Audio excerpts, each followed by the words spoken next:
আজকের গল্পটা সেরা ক্রিকেটার নয়, একজন ভালো মানুষকে নিয়ে। নাম মোস্তাফিজুর রহমান। বাংলাদেশ ক্রিকেটে অনেক বোলার এসেছে, অনেকেই ভালো খেলেছে, কিন্তু মোস্তাফিজুর রহমান তিনি তো একটু আলাদাই বটে। 2015 সালে ভারতের বিপক্ষে প্রথম ম্যাচেই 5 উইকেট নিয়ে চমকে দিয়েছিল সবাইকে। তখনই বোঝা হয়ে গিয়েছিল এই ছেলে বড় কিছু করবে। সেই ম্যাচ থেকেই শুরু কাটার মাস্টার মোস্তাফিজের জাদু। এরপর আইপিএলে সানরাইজার্স হায়দ্রাবাদের হয়ে দারুণ বোলিং করে বুঝিয়ে দেয় সে শুধু দেশের নয়, বিশ্ব ক্রিকেটেরও বড় সম্পদ। ডেট ওভার তার কাটার আর স্লোয়ার ব্যাটসম্যানরা হিমশিম খেত। বিপিএলও মুস্তাফিজ ছিলেন ম্যাচ উইনার। শেষ ওভার মানেই ভরসা, আছে তো মুস্তাফিজ। কিন্তু মাঠের বাইরে ঠিক ততটাই বড় তিনি।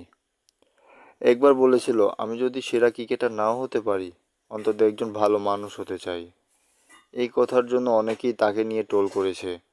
একটু পারফরমেন্স খারাপ হলে সেই কথাটা সামনে আনা হতো। তবুও সে নিজের পথেই থেকেছে সব সময়।